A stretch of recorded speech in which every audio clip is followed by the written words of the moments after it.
Aujourd'hui, nous rendons visite à la famille Reichenbach à Rougemont pour connaître leurs habitudes alimentaires et répondre à leurs questions.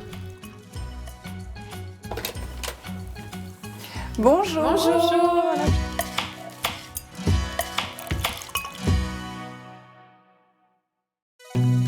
Birgitta, 50 ans, est traiteur à domicile. Elle est d'origine suédoise.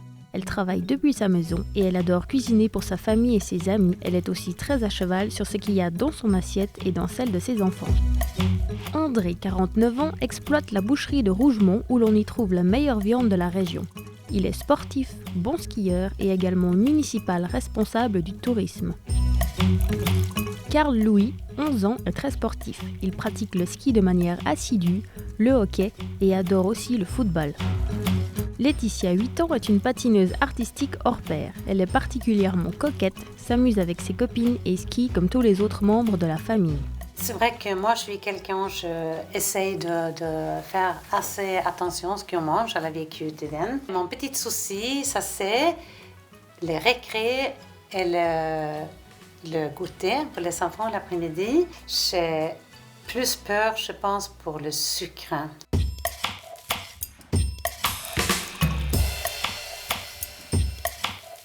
Quelles sont vos activités quotidiennes? Les activités quotidiennes, on fait beaucoup de sport avec les enfants. Ils font le patin, le hockey et patinage artistique. Ils font le foot et beaucoup de ski. Ils sont tous les deux dans les ski compétitions. Donc, vous avez énormément de déplacements à faire dans la région. Oui, on peut partout dans la Suisse romande. Je fais beaucoup de taxis.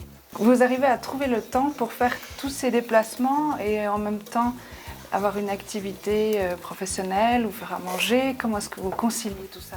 Depuis on a eu des enfants, moi j'ai arrêté de travailler. On a décidé avec mon mari que je reste à la maison. Comme ça je suis là, je cuisine chaque jour à midi.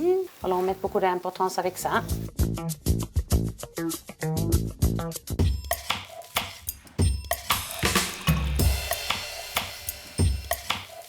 Il est bientôt midi. Qu'est-ce que Oui. vous préparez? Mais ça sent très bon. Alors là, je fais les boulettes de viande. C'est un plat très traditionnel suédois. Les enfants ici aiment bien. Ils adorent toutes les boulettes avec la sauce à la crème qui est faite avec les bouillons et la crème. On a un peu de légumes, des pommes de terre. Et après, on a aussi une chose très importante, les confitures de RL rouge. Oui. Voilà, que nous, en Suède, on ne mange pas la boulette sans ça. Mais il n'y a pas tout le monde qui aime parce que c'est quand même sucré. Et pour le petit déjeuner? Les céréales avec du lait.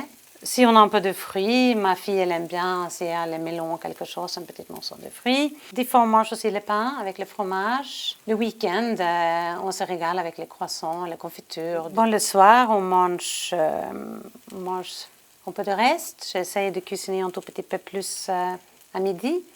Parce que souvent, j'arrive qu'à 7 heures maintenant, surtout quand je vais au patin avec ma fille. De temps en temps, c'est un café complet, mais ça n'arrive pas très souvent. Les enfants, ils aiment bien, mais c'est pas très souvent. Un café complet? Café complet, oui. Qu'est-ce que c'est? Ça, c'est le pain avec une thé, le fromage, un peu de jambon. Maintenant qu'on est là, Birgitta, on va aborder cette fameuse question des snacks sains pour les enfants à la récréation. Déjà, je vais vous demander qu'est-ce que vous leur donnez à vos enfants en général comme collation? Alors, en général, ils sont tout chauds, d'abord les fruits. Ah, ça c'est bien, oui. J'essaie de rester sur les fruits de la saison. D'ailleurs, dans le cadre d'un régime équilibré, il faut manger 5 portions de fruits et légumes par jour, dont 2 portions de fruits. Donc c'est parfait si vous pouvez déjà couvrir une portion à la collation de 10 heures le matin. Alors il faut savoir qu'une portion correspond à la main de votre enfant. Donc si vous prenez une pomme par exemple, on prend une pomme. Par contre, si on parle de mandarines, eh bien, il faudra donner 2 mandarines. Et puis, vous donnez encore d'autres types de collations à vos enfants? Je donne facilement une bâton de fromage ou une yaourt, un peu les galettes de riz, une tranche de pain, les noix. Birgitta, je crois que vous faites plein de choses vraiment bien. Peut-être des petites astuces pour vous aider à décider qu'est-ce que vous allez mettre quel jour à vos enfants, de regarder un petit peu ce qu'ils ont pris au petit déjeuner, s'ils n'ont pas pris leurs produits laitiers, qu'ils n'ont eu qu'une tartine, beurre confiture par exemple. C'est très bien de donner le yaourt à la collation de 10 heures, parce que c'est vrai que c'est important pour la santé des os, des dents, d'avoir assez de calcium, et c'est vrai que c'est par les produits laitiers que vos enfants peuvent s'en procurer. En plus, ils sont en pleine croissance. Les fruits secs, c'est une très bonne idée, donc à partir de 4 ans, hein, parce que c'est vrai que les noix ou les noisettes, les petits-enfants parfois peuvent avoir des risques de s'étouffer, donc plutôt à partir de 4 ans. Alors c'est parti. Ah, alors là, je vois quelque chose de vraiment très intéressant. Je vois que vous avez des poivrons. Et je ne sais pas si vous savez, Birgitta, que les poivrons sont vraiment très intéressants parce qu'ils sont extrêmement riches en vitamine C, même encore plus riches que les citrons. Et puis alors, pour bien les choisir, pour qu'ils soient vraiment au mieux de leurs bienfaits au niveau des vitamines et des minéraux, il faut les choisir vraiment lisses et brillants, et puis les consommer bien sûr le plus rapidement possible. Puis je vois que vous avez aussi du citron.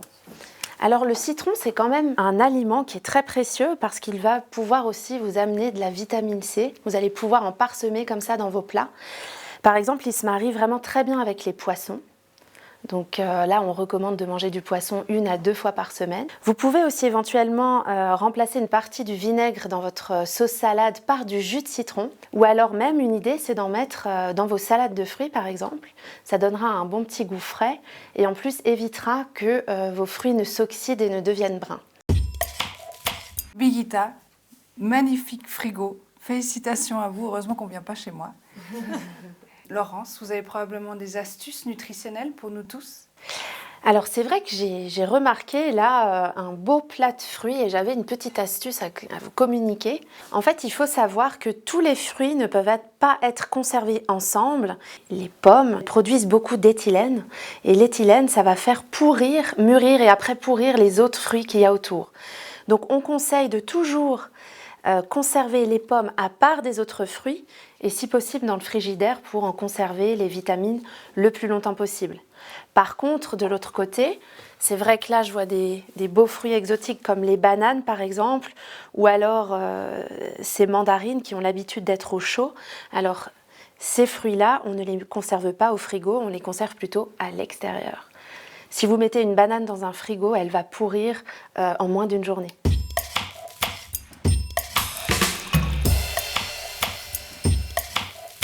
Ici, je vois qu'il y a des choses qui sont très bien, c'est qu'il y a différents types d'huile. On voit qu'il y a de l'huile d'olive, il y a de l'huile de friture, il y a de l'huile de tournesol. Donc ça, c'est très bien de varier les huiles parce que chaque huile a ses propres caractéristiques, a ses acides gras qui sont différents, qui vont nous amener des choses différentes. Alors, là, je vois qu'on a de l'huile de colza pour friture. Ça, c'est vraiment une bonne habitude à prendre parce que c'est vrai qu'on va chauffer très très fort cette graisse et toutes les huiles ne peuvent pas supporter de telle chaleur. Il y a même certaines huiles, si on les chauffe trop et qui ne sont pas adaptées, elles vont développer des composés qui sont toxiques. Donc ça, c'est quelque chose de très bien. Par contre, je vois qu'il manque de l'huile de colza qui est vraiment très bonne pour les préparations froides, donc pour toutes les sauces salades ou les mayonnaises que vous allez faire. Et cette huile est vraiment très intéressante parce qu'elle est riche en oméga 3. Les oméga 3, ce sont des acides gras qui sont essentiels pour notre santé, importantes pour notre métabolisme. Et c'est vrai que nous, dans nos régimes en Suisse, on a tendance à en manquer plutôt. Par contre, c'est une très bonne idée aussi de varier en utilisant de l'huile d'olive de temps en temps, ou alors de même mixer en mettant 3 cuillères d'huile de colza et 1 d'huile d'olive pour parfumer un petit peu plus sa sauce salade.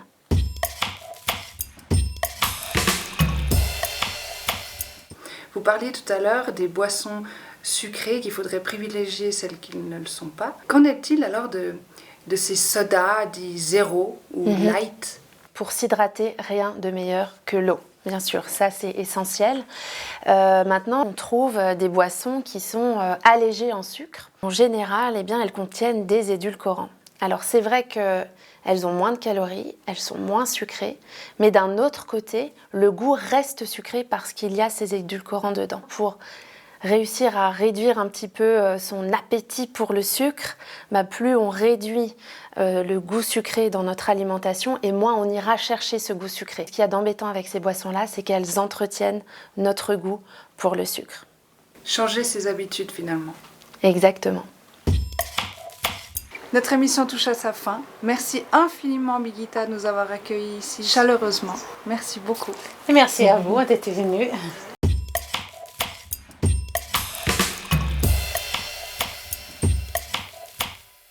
Si vous aussi vous voulez participer, rendez-vous sur la page de l'émission La vérité si je mange. À bientôt et bon appétit!